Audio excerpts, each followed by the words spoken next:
helmintos, ¿no? ¿Y estos helmintos en qué se van a clasificar? En nemátodos.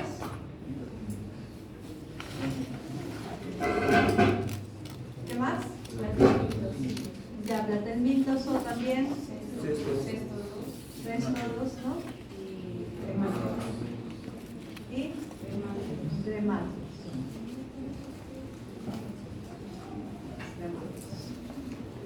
Y luego tenemos otra clasificación. Son los protozoos, ¿no? Y acá, ¿a quiénes tenemos?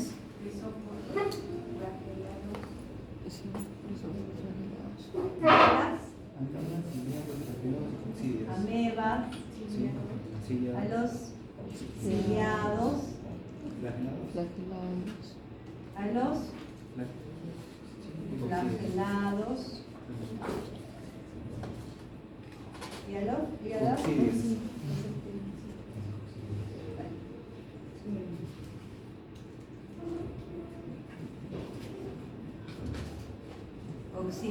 Tengo una pregunta. En el caso de protozoos, ¿no sería la clasificación que está dentro y las coccidias no estarían dentro de los protozoos? Pero las coccidias son protozoos también. O sea, sí, la clasificación es como... El problema, las coccidias son un punto aparte. ¿Por qué? Porque estas tienen una reproducción diferente a todos estos, porque todos estos tienen reproducción por fisión binaria, pero estos tienen reproducción sexual y asexual. ¿Ya? Pero se encuentran dentro de estos, dentro del gran grupo, dentro de estos, ¿ya? Y luego los artrópodos, ¿no? Y dentro de estos se encuentran la clase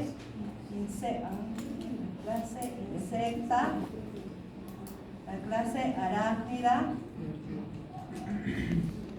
y la clase artrópoda, ¿no?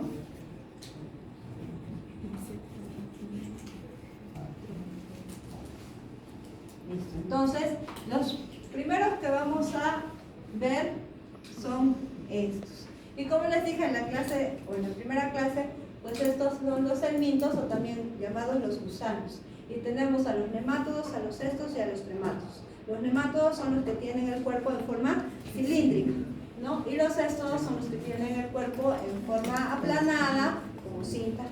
Y los tremátodos también son planos, pero tienen forma de hoja. ¿Listo? En cuanto a los protozoos, protozoarios, tenemos las amebas, ¿no? La movilidad va a ser muy importante en estos parásitos, porque mediante su movilidad también vamos a poderlos diferenciar, ¿ya? Las amebas que van a emitir pseudópodos, ¿no? Para poderse movilizar.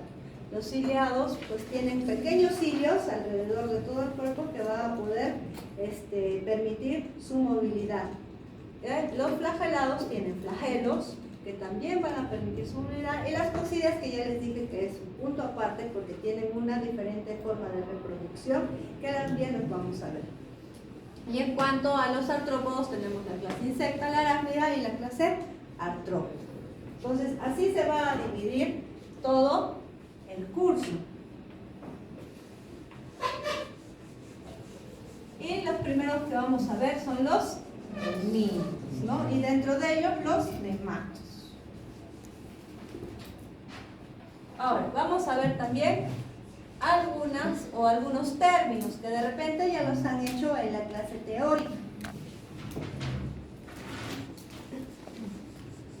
Y dentro de estos términos, algunos que vamos a ver por ahora son, a ver, vamos a preguntar, porque ya todos han llevado la clase teórica, ¿no es cierto? No todos. Claro, la semana. Ah,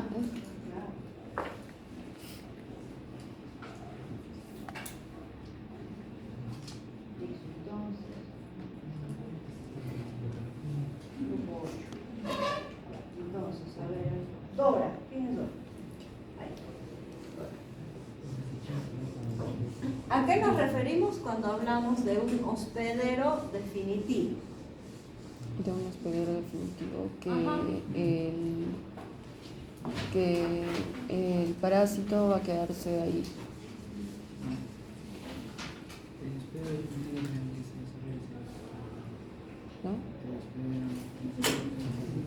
A ver, ¿quién quiere intervenir?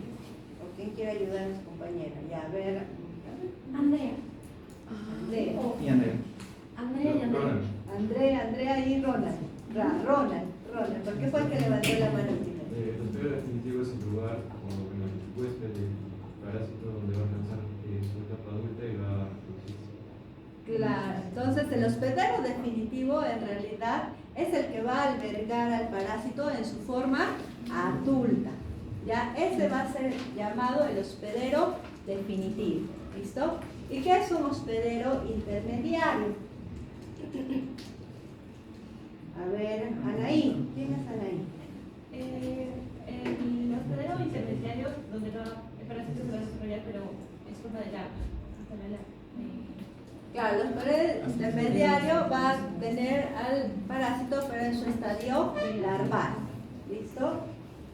¿Y qué es un hospedero paraténico? Sirve como refugio para poder transportarse. Claro, el hospedero paraténico en realidad es casi como un transportador, ¿no? Porque el parásito va a estar allí, pero no se va a transformar, o sea, no va a desarrollarse, ¿ya? Entonces ese es un hospedero también paraténico.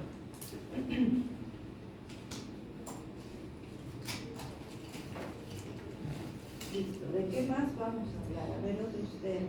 Hospedero definitivo, hospedero intermediario, hospedero técnico.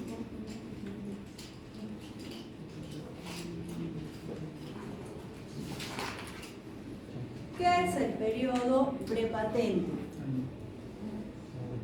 No, los mismos no, Andrea. Es el tiempo que transcurre desde que el parásito pone sus huevos hasta que desarrolla la enfermedad, o que los ingiere hasta que desarrolla la enfermedad. Ya, el parásito no, sino Pero el la paciente, persona, ¿no? La sí. persona. Entonces, la persona que esté infectada desde el momento que se infectó, Hasta que ¿no? desarrolla la enfermedad. Hasta que al final, más que desarrolla la enfermedad, que se convierte en infeccioso. Es decir, de que ya pasó la forma adulta y luego, que en este caso va a eliminar huevos, va a comenzar a eliminar huevos y así va a ser infeccioso para otras personas, ¿no es cierto? Entonces, todo ese lapso de tiempo es el periodo prepatente. ¿Por qué? Porque estos parásitos tienen un ciclo de vida, tienen un tiempo en el cual van a ir transformándose hasta llegar a su forma adulta, ¿cierto? Entonces, ese vendría a ser el periodo prepatente. Y el periodo patente,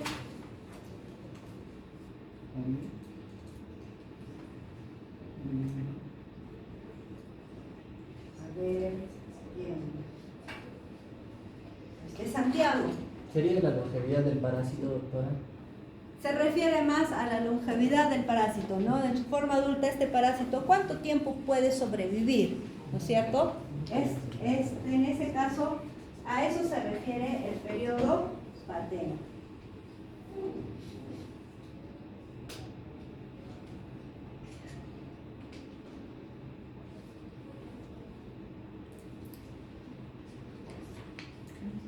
Entonces, vamos a empezar la clase hablando de dos enfermedades parasitarias.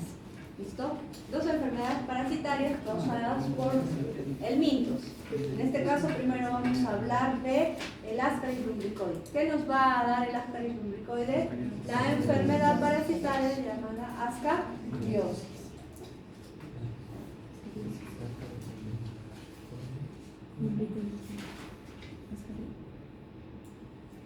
Entonces, el Ascaris lumbricoides, como hemos dicho, pertenece al filum de los nematodos. ¿Quién es el huésped definitivo en este caso? El hongo, ¿no? Esta parasitosis entonces es la más frecuente y cosmopolita de todas las helmintiasis humanas.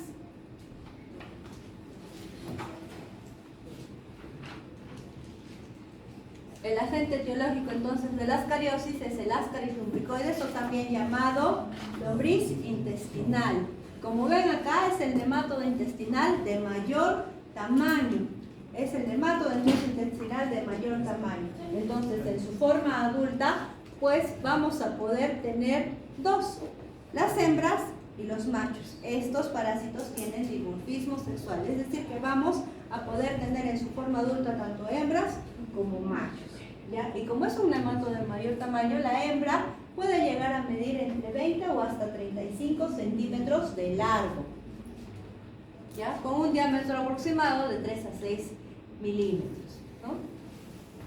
Y el macho puede llegar a medir entre 15 a 30 centímetros. Siempre en estos parásitos, la hembra es la que va a tener el mayor tamaño y el macho es el que va a ser más pequeñito, ¿ya? Entonces la hembra, como ven, puede llegar a medir hasta 35 centímetros y el macho hasta unos 25, 30 centímetros, desde 15 centímetros. ¿Qué color van a tener? Un color rosado o blanco nacarado. Y como ya les dije, los sexos se diferencian, hay tanto hembra y macho, pero estos sexos se diferencian visualmente y macroscópicamente.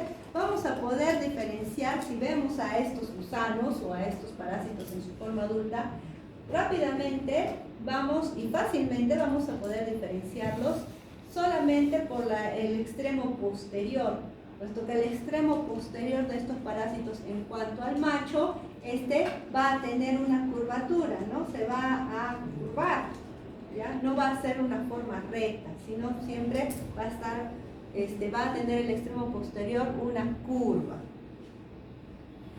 Entonces esa es la diferencia que vamos a poder ver rápidamente en cuanto a su forma adulta. Vemos el extremo posterior. Si este extremo posterior es curvado, entonces podemos decir de que se trata de un parásito, un adulto de Ascaris lumbricoide macho. Entonces acá tenemos una imagen, ¿no? En la cual un diagrama en el cual estamos viendo a este parásito en su forma adulta. Esto es una hembra porque al final termina en una forma recta, ¿no? Acá tenemos el extremo anterior en el cual se encuentra la boca. Esta boca está formada por 3 labios, un ventral y otros 2 laterales. Tenemos el esófago, que tiene su aparato digestivo, el esófago, el intestino, ¿no? Y este termina en el ano. Y en cuanto al aparato reproductor, también tienen su aparato reproductor, ¿no? Tienen los úteros, los ovarios, ¿no? Y también la vulva que termina en la mitad o a la mitad del parásito. En cuanto al Ascaris lumbricoide macho, este también presenta su boca, el esófago, el intestino, y al final termina en la cloaca y también termina o tiene una espícula copulatriz. Y tiene el aparato reproductor, ¿ya? Que tiene los testículos, el aparato reproductor propio de un parásito o un macho, ¿no? Entonces, acá vemos que al final el extremo posterior de este parásito tiene una curvatura. Entonces, el Ascaris lumbricoide, como dice acá, los adultos no tienen un órgano de fijación, ¿ya? No tienen un órgano de fijación que hace que estos parásitos se adocen o se adhieran o se inserten, ¿no?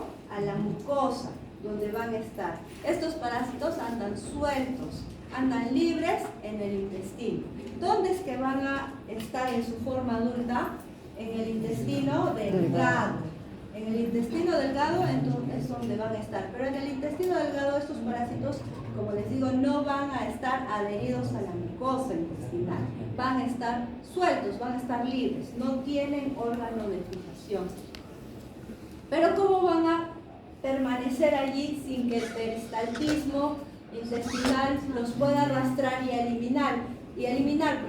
Estos tienen que estar en constante movimiento. Y para estar en constante movimiento, pues también van a tener una capa muscular que va a ayudarles a ese movimiento.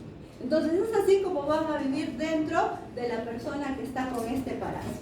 ¿Listo? Van a estar libres en el intestino delgado porque no tienen un órgano de fijación. Y como les decía, esto lo logran por la capa muscular que tienen. Estos movimientos evitan que estos sean arrastrados por el peristaltismo intestinal. ¿Cuál es la vida promedio de estos parásitos adultos? Aproximadamente es de unos 10 a 24 meses. En este caso, este sería su periodo patente, ¿no? De 10 a 24 meses. Entonces acá tenemos una imagen, este es un ascaris, un gusano, ¿no? Tiene la forma circular o cilíndrica del cuerpo, ya aproximadamente llegan a medir entre 20 y 30 centímetros, y acá tienen una parte curva, ¿no?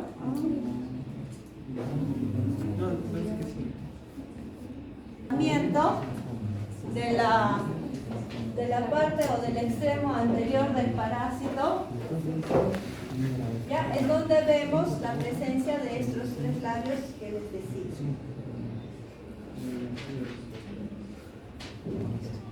Entonces ya hemos hablado de la forma adulta de este parásito, ¿no? Llegan a medir entre 20 a 30 centímetros y diferenciamos la hembra del macho porque el macho tiene una curvatura en su extremo posterior. En cuanto a los huevos vamos a tener o vamos a poder diferenciar tres tipos de huevos, ¿sí? Tenemos los huevos fértiles, los huevos infértiles y los huevos descorticados. Vamos a hablar primero de los huevos fértiles. Estos aproximadamente llegan a medir entre 45 y 50 micras, ¿ya? ¿Y qué tienen? ¿Qué característica tienen? Provienen de las hembras fecundadas. Es decir, que estos huevos fértiles al final van a seguir el desarrollo de este parásito, porque tenemos a la hembra y al macho, ¿no es cierto? El macho va a fecundar a la hembra, ¿sí? Y la hembra fecundada va a poder eliminar estos huevos fértiles, ¿ya? Pero estos huevos fértiles son los que van a poder progresar y seguir el desarrollo de este parásito. ¿Cuántas capas tienen estos huevos? Estos huevos tienen 3 capas. Tenemos la capa externa con un contenido proteico que se le llama la capa mamelonada. Es como una capa ondulante, ¿sí?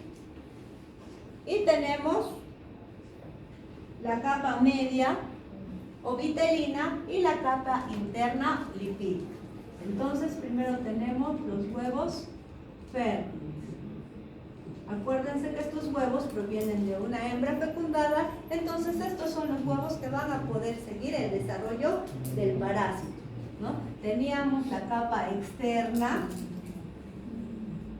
mamelonada, la capa interna media vitelina y la capa interna lipídica, ¿no? Que es la que no permite que ingrese el agua, ¿no? Porque es hidrógeno. Entonces esta sería la capa externa, que es mamelonada.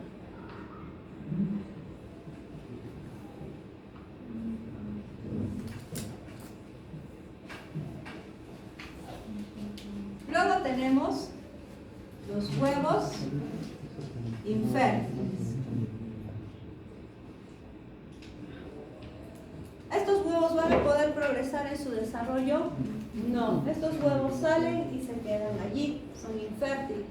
¿Listo? Entonces, estos huevos, a diferencia de los fértiles, estos sí van a ser de mayor tamaño, prácticamente de 90 micras, ¿no?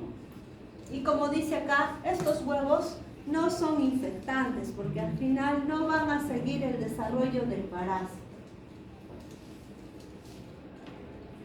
Entonces, a diferencia de los huevos fértiles, los huevos infértiles no son infectantes, ¿no? No van a progresar.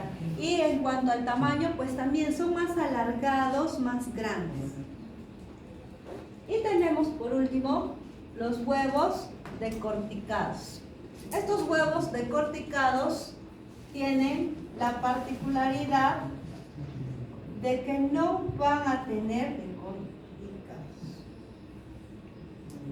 ¿Qué les va a faltar?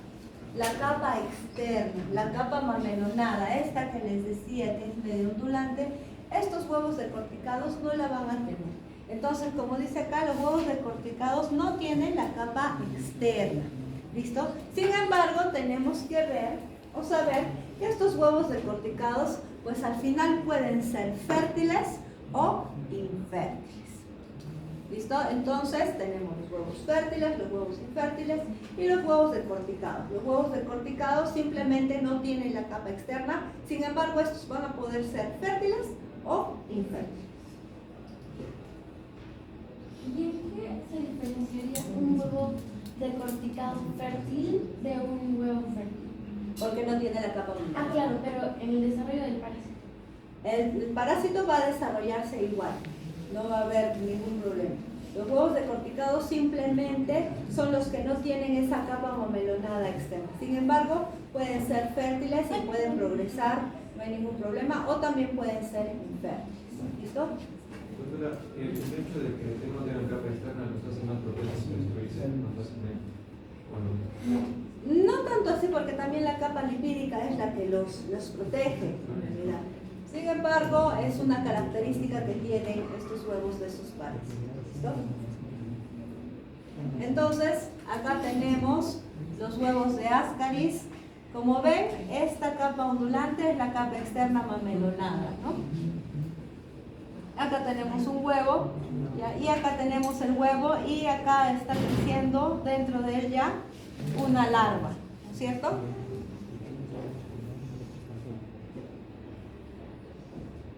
Acá tenemos ya imágenes vistas en el microscopio con Lugol. Y acá vemos este huevo, acá vemos esta capa mamelonada, ¿no? ¿Ven esta capa mamelonada? Medio ondulante. ¿Ya? Este es un huevo de Ascaris lumbricoides infértil. Como les decía, los huevos de Ascaris lumbricoides infértiles son más alargados, ¿ya? Y dentro, pues tienen algo que no está definido, ¿no? Todos llenos, pero no hay algo definido dentro de ellos. Y acá tenemos otro huevo infértil de Ascaris lumbricoides. Sin embargo, este huevo, ¿qué tiene o qué no tiene? No tiene la capa mamelonada, ¿no? Como tiene este, ¿sí? Entonces este sería un huevo decorticado y es un huevo infértil, más alargado, más grande. Acá tenemos, por el contrario, estos huevos, los huevos fértiles que son más redondeados, ¿sí? Y acá tienen esta capa mamelonada también, ¿no?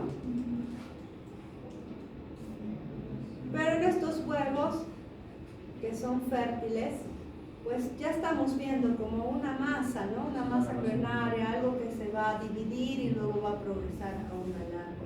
Totalmente diferente a lo que vemos acá, ¿no? Este huevo totalmente lleno de algo que no tiene nada de forma, ¿no?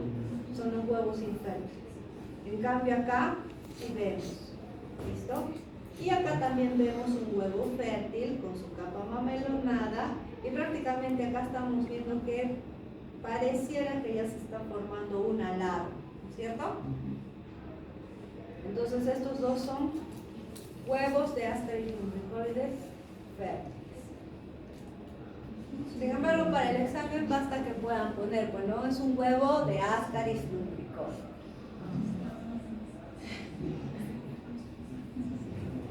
Acá tenemos un huevo de Ascaris lumbricoides fértil también, pero es decorticado, no tiene esa capa mamelonada. Y si ustedes se dan cuenta también dentro de los huevos fértiles, pues se va viendo mejor las capas que tienen, ¿no? La capa externa, la capa media y la capa interna. Y acá tenemos otro huevo fértil de Ascaris lumbricoides, pero este tiene una capa mamelonada, este sí tiene la capa externa, ¿no? Acá igual vemos un huevo de Ascaris lumbricoides fértil con su capa mamelonada.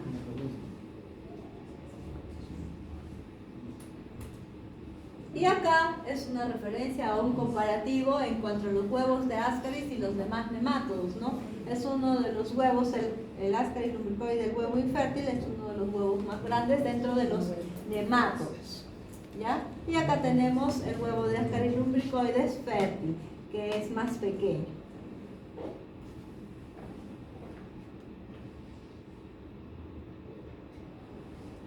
ambos los ven acá con su capa mamelonada, ¿no? Entonces ya hemos visto la forma de este parásito, ¿no? Tanto el adulto como también los huevos. Pero vamos a pasar al ciclo de vida. Y en el ciclo de vida, ¿qué dijimos? Que el parásito adulto se encuentra en ¿dónde? En el intestino delgado, suelto, libre, ¿no? Este parásito adulto pues tiene dimorfismo sexual, vamos a encontrar tanto las hembras como a los machos. Listo, una vez que la hembra ya es adulta, pues si es fecundada va a producir huevos fértiles o también puede producir huevos infértiles, ¿no?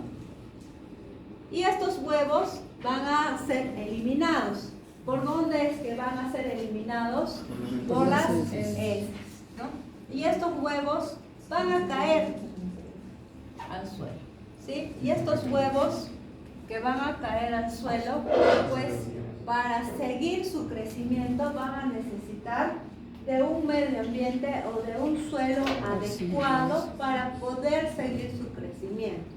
Por lo mismo que les llamamos o que llamamos a esta parasitosis una es un geohelminto, ¿no es cierto? ¿Por qué? Porque este huevo que sale, pues este huevo todavía no está apto para poder infectar, ¿no? Tiene que seguir un desarrollo.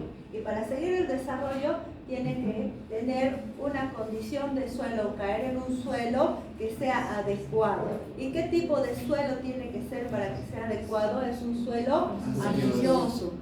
Luego, en cuanto al medio ambiente, tiene que tener un clima cálido, ¿no? Una temperatura que pueda estar entre los 15 a los 30 grados. Tiene que tener una humedad también alta, ¿no? Y también deben de caer en un sitio sombreado, ¿no? Entonces, con todas estas, este medio ambiente adecuado, el huevo va a poder seguir su desarrollo.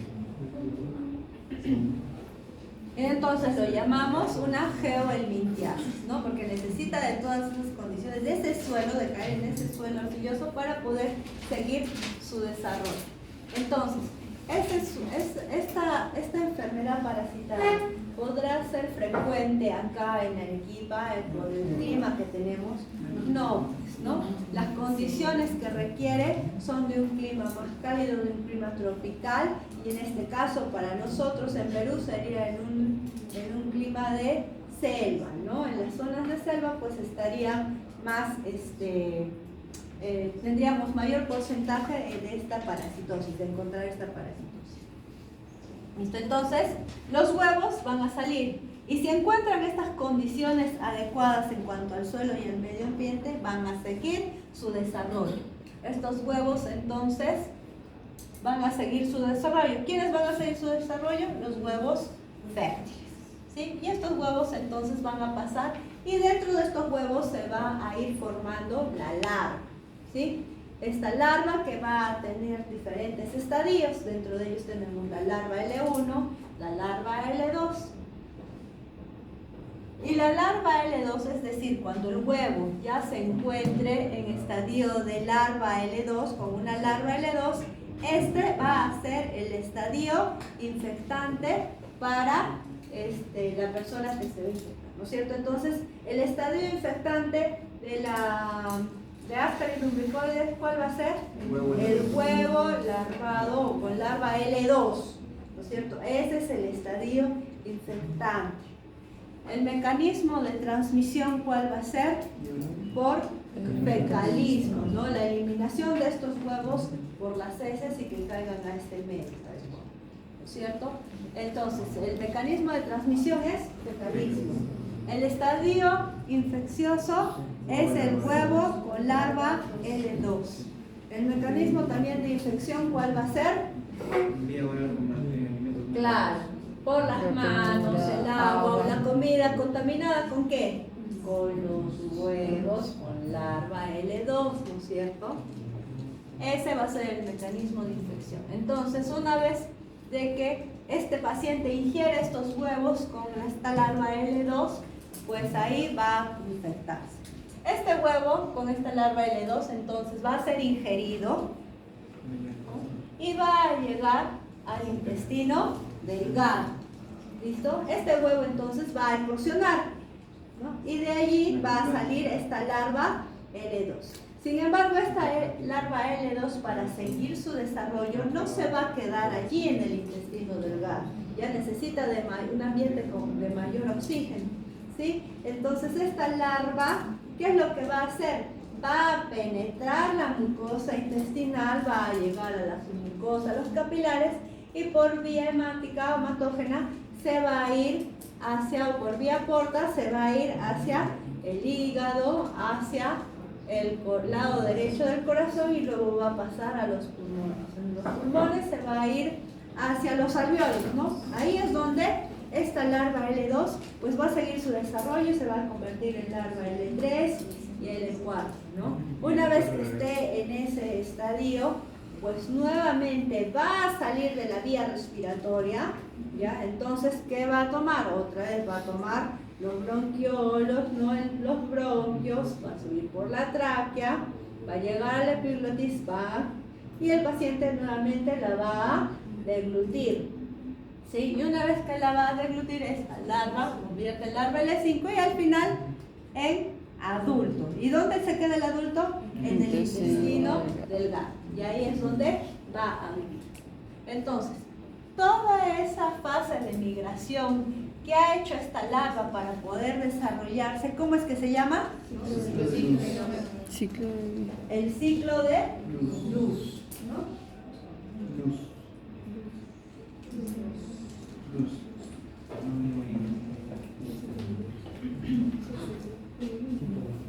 Entonces, la fase de migración que hace esta larva hacia la vía respiratoria se va a llamar el ciclo de luz.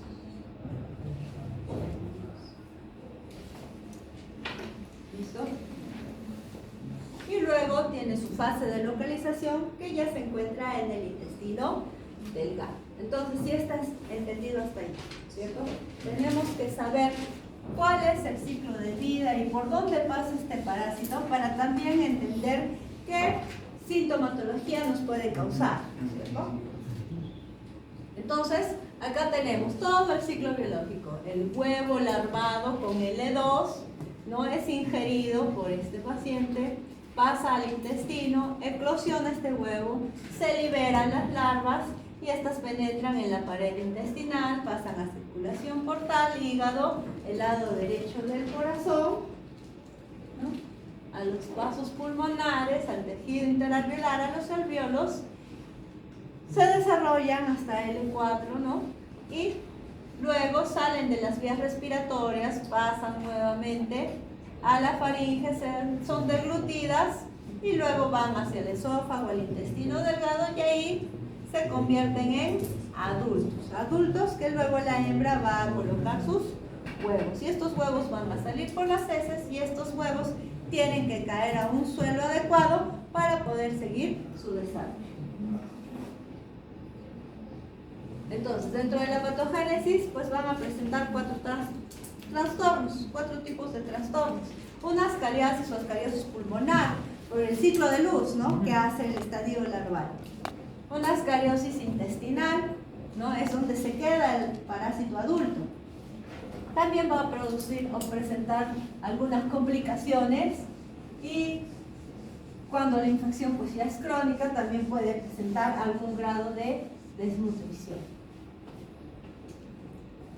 Entonces vamos a hablar dentro de la ascariosis pulmonar, es la fase de migración, y el daño va a estar causado por estas larvas que van a migrar por ahí, ¿no? Va a haber una destrucción celular, el endotelio capilar, del alvéolo y del parénquima pulmonar.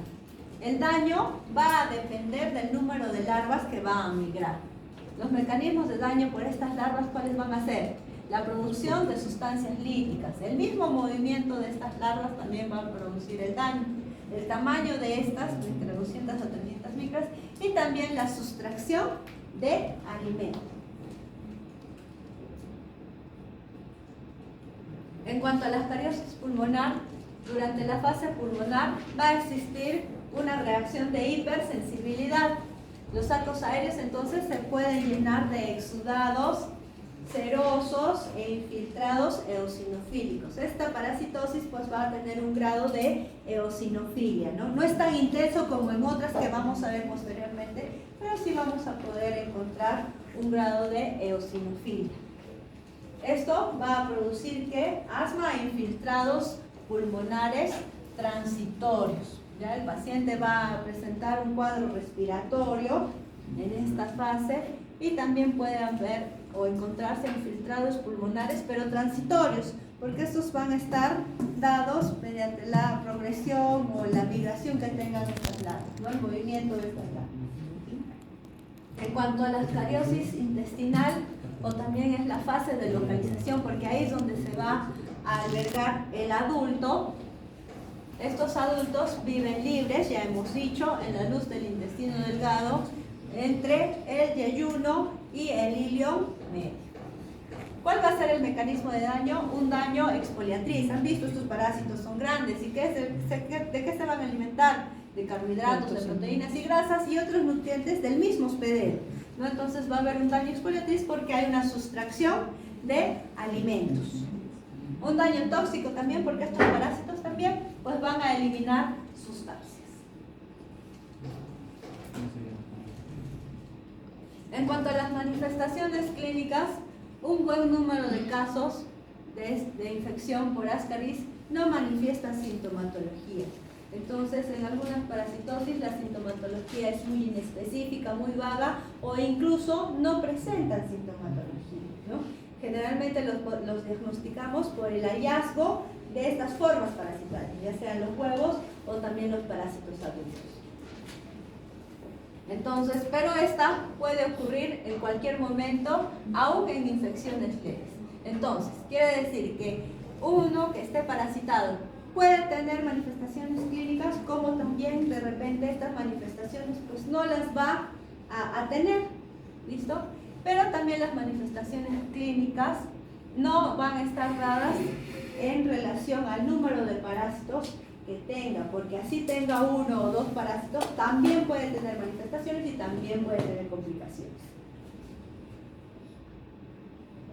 Dentro de las manifestaciones clínicas, como ya sabemos el ciclo que tiene este parásito y sabemos que va a ir por los pulmones, pues tenemos sintomatología respiratoria, ¿no? Y dentro de esta sintomatología respiratoria, como ya hemos dicho, muchas veces pueden ser leves o pueden pasar desapercibidas, nunca se dieron cuenta, ¿no?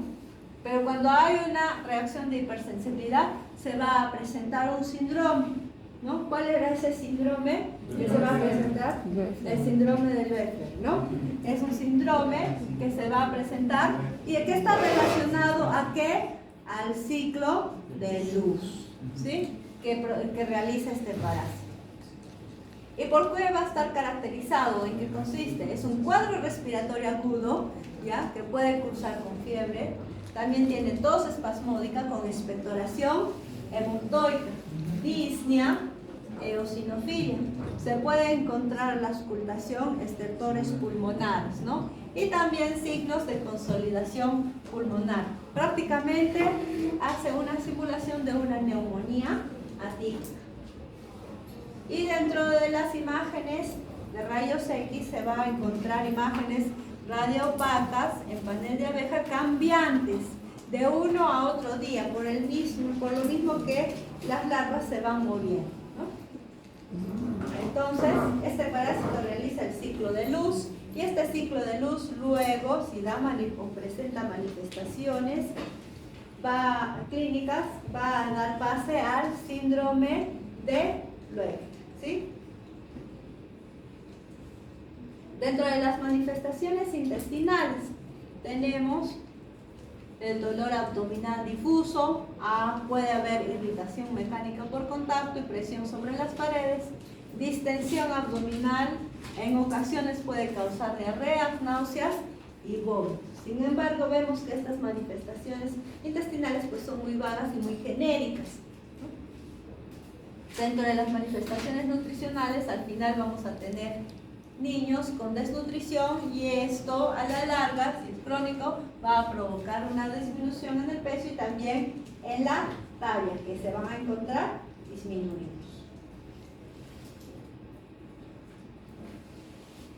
En cuanto a las complicaciones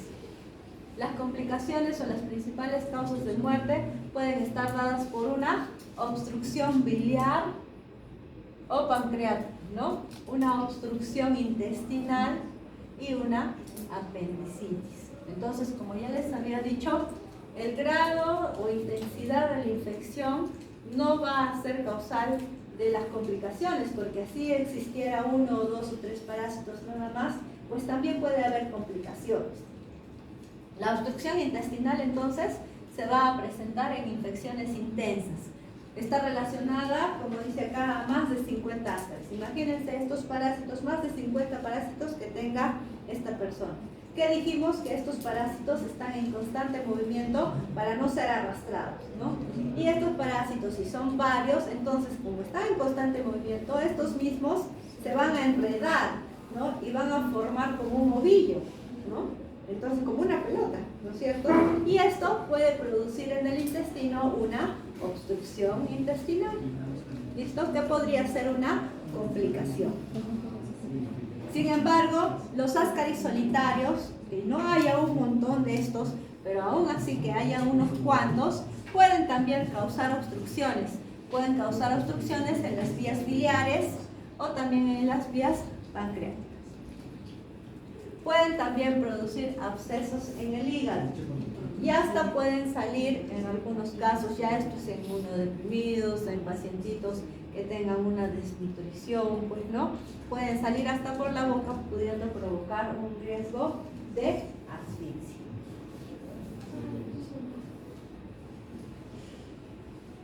Entonces acá tenemos una imagen en la cual estamos viendo cómo este parásito en su forma adulta están saliendo. Y es así como a veces llegamos al diagnóstico, porque los padres o las mismas personas adultas que tengan esta parasitosis, pues encuentran que el bebé o el niño eliminó un gusano, ¿no? Y lo llevan, y es así como hemos hecho el diagnóstico también, pues, ¿no? Lo llevan al pediatra y dicen, mijito ha eliminado este gusano. Lo llevan al laboratorio para que lo examinen y al final termina siendo un ascaris, ¿no? Entonces, esa es la forma en la que vamos a diagnosticar. O viendo al parásito adulto que ha salido, o también en las heces con los huevos de este parásito. ¿Listo? Muchas veces el diagnóstico se ha hecho así. El niño no tenía nada, de repente alguna diarreíta, bueno, nada, pues no. Y al final, el papá ve que en el baño eliminó ese gusano y lo lleva. Y vamos a ver, y sí, pues era un ascaris. De repente el niño solo tiene bajo de peso, no sube de peso, no crece, puede ser eso, ¿no? Pero nada más. Pero el diagnóstico lo vamos a dar viendo tanto el parásito adulto, que puede ser eliminado, como ustedes están viendo, o también los niños. Entonces, en cuanto al diagnóstico, como les decía, como no existe una sintomatología característica, el diagnóstico al final se va a dar por el hallazgo de los parásitos o de sus huevos. En parasitología, como les dije en la primera clase, el antecedente epidemiológico es muy importante, porque ya hemos visto que para mantener este ciclo de vida y continuar el ciclo de vida, pues necesita de condiciones adecuadas, ¿no? Entonces, vivir en zonas endémicas puede también darnos el diagnóstico. En este caso sería en zonas de selva, ¿no? En zonas tropicales, ahí podemos también, si este paciente proviene de esas zonas, pues también podemos, nos puede ayudar para el diagnóstico. El parasitológico también es muy importante. Podemos ver, como ya les he dicho, el examen macroscópico de estos parásitos en su forma adulta eliminados, ¿no? O también las larvas se realiza un examen de esputo, es muy difícil, ¿no? Sin embargo, los elementos eliminados en su forma adulta y el parasitológico seriado o el parasitológico directo nos va a ayudar a ver la presencia de estos huevos, ¿no? ¿Qué métodos podemos usar de concentración? Los métodos que hablamos en la clase inicial, ¿no? Que puede ser el método de concentración de Telemann o de Faust. También hay un método, pero que no es de concentración, pero sí es cuantitativo, que es el método de Kato-Katz, ¿no? Que nos ayuda a ver cuántos huevos por gramo de heces están siendo eliminados y cuánta intensidad tiene esta parasitosis, ¿no? Los adultos o las hembras de Ascaris lumbricoides pueden eliminar 200.000 huevos, imagínense, es un montón, una gran cantidad de huevos que pueden ser eliminados. Su tema cualitativo sería el de manipulación. En realidad sí es un método de concentración, ¿no? En donde vamos a poder concentrar, si es que hubiera estos huevos, ¿no? Mejor, y lo vamos a ver. Pero sería un cualitativo, ¿no? Pero el cuantitativo sí es el de Kato-Katz. Ahí usamos una cierta cantidad de heces y también vieron que era un anillito en donde lo colocábamos y ahí determinamos o podemos determinar, viéndolo todo, la presencia de cuántos gramos de huevos por puré, ¿no? Listo. Entonces, en cuanto a la epidemiología, que ya hemos dicho que es muy importante, el mecanismo es por fecalismo, ¿no? ¿Y dónde es la zona endémica donde hay más de estos parásitos y que cumple todos los requisitos para que se pueda desarrollar? En zonas de selva. ¿Cuáles son las causas? La mala disposición de excretas. Hemos dicho que estas muestras de heces pues tienen que ser o llegar en estos huevos a un suelo adecuado, ¿no? Entonces, la mala disposición de excretas da vida y da continuidad a esta parasitosis. Los malos hábitos de higiene pues, también. ¿Qué prevención tendríamos que tener para evitar a esta parasitosis, ¿no? El uso de letrinas, ya no la defecación en el suelo, ¿no? Sino el uso de letrinas. Beber agua hervida, no comer verduras ni frutas crudas, sobre todo en esas zonas endémicas, ¿no? ¿Cuál sería el control que tendríamos que tener? Pues una buena disposición o una buena distribución de las excretas, ¿no? Mediante la construcción de letrinas, que es lo más fácil en zonas alejadas, en esas zonas de selva. Lo más que podríamos hacer son letrinas, ¿no? Muy difícil ya hacer alcantarillados, desagües, es muy complicado, pero por lo menos esto también nos ayudaría. Una educación sanitaria para estas personas que viven allá, ¿no? Decirles que están en riesgo de poder infectarse, ellos también lo saben igual, pero deberíamos de manejar mucho esto de la educación sanitaria, tener agua potable y por último, pues también se dan tratamientos masivos, periódicos, en preescolares y en escolares, ¿no? Es la zona endémica, pues ya el medio en sí es muy apto para que este parásito siga desarrollándose y siga viviendo, ¿no? Entonces es bastante difícil poder controlarlo, pero una de las formas en las que también podríamos controlarlo pues es en tratamientos periódicos, ¿no? Que sí se dan en zonas de selva a los niñitos, se les da el tratamiento periódico. Sin embargo, a estos niñitos no se les da, se les da a los padres, pero los padres a veces, muchas veces no les terminan dando el tratamiento a los pequeñitos, igual a ellos. Pero igual son medidas de control que tendrían que haber para estos parásitos. En cuanto al tratamiento, que ya lo han visto en su clase teórica, solo les hacía algo rapidísimo. La piperacina nos ayuda porque, ¿qué les dije? Estos parásitos están moviéndose, ¿no? Pero la piperacina produce una relajación muscular y causa una parálisis plástica. Estos parásitos se van a dejar de mover. La dosis está entre 75 miligramos por kilo por día por 2 días. Y el Virantel es otro, pero produce, al contrario de la piperacina, una contracción, entonces produce una parálisis espástica. ¿Listo? La dosis es única de 10 miligramos por kilo por día. También otros antiparasitarios que usamos para combatir a este parásito es el mebendazol y el albendazol. ¿Listo? El mebendazol, la dosis es de 200 miligramos 2 veces al día por 3 días. Y el albendazol más bien es dosis única, ¿no? Es en un día 400 miligramos 2 veces al día. Doctora, entonces ¿se puede dar cualquier relajante muscular? la piperacina y el pirantel. Y también uno al mebendazol y el albendazol, que sí son parasitarios y actúan contra Y estos parásitos con- contra otros efectos. Y como la orfenabrina, No, eso no. no. La piperacina y el pirantel. Pero la alfenadrina, esos relajantes populares que usamos para nosotros. ¿Listo? Ok. Entonces, acá tenemos a los parásitos adultos. ¿Ya? Como vemos, tenemos acá La hembra. a la hembra. Como ven, casi le dobla en tamaño al macho, ¿no? También es más gruesa. Y este es el macho. ¿Y cómo sabemos que es el macho? Porque al final tiene esta curvatura. ¿Listo? En cambio, la hembra termina en una forma recta.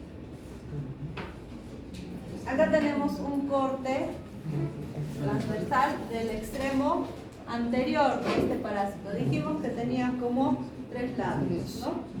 El labio ventral y los otros 2 labios laterales. Acá tenemos un corte transversal del ascaris del adulto de hembra de ascaris lumbricoides.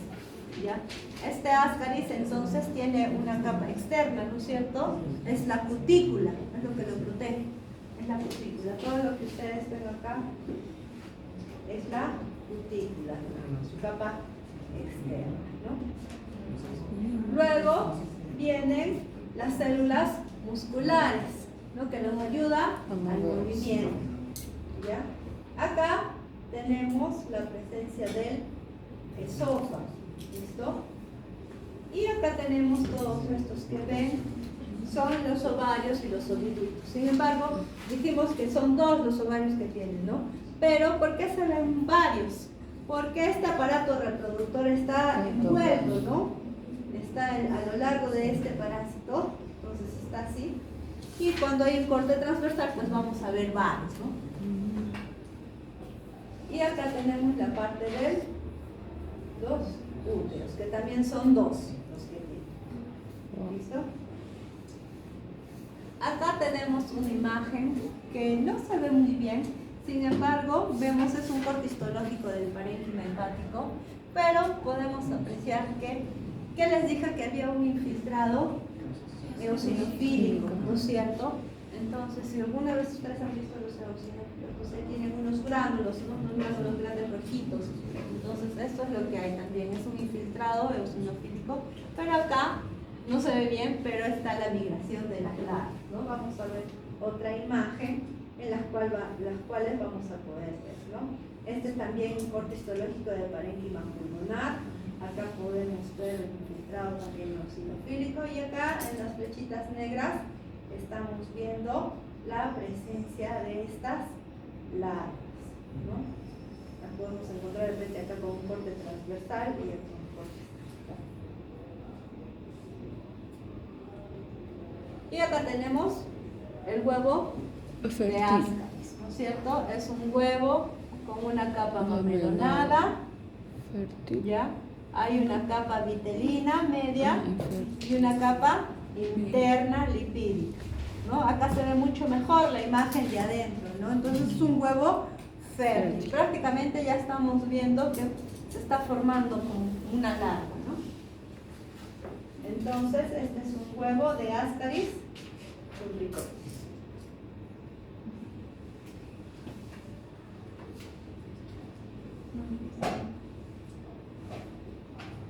Listo. Entonces, ¿hay alguna pregunta hasta acá? ¿Alguna duda? El ciclo de vida, pues ya lo hemos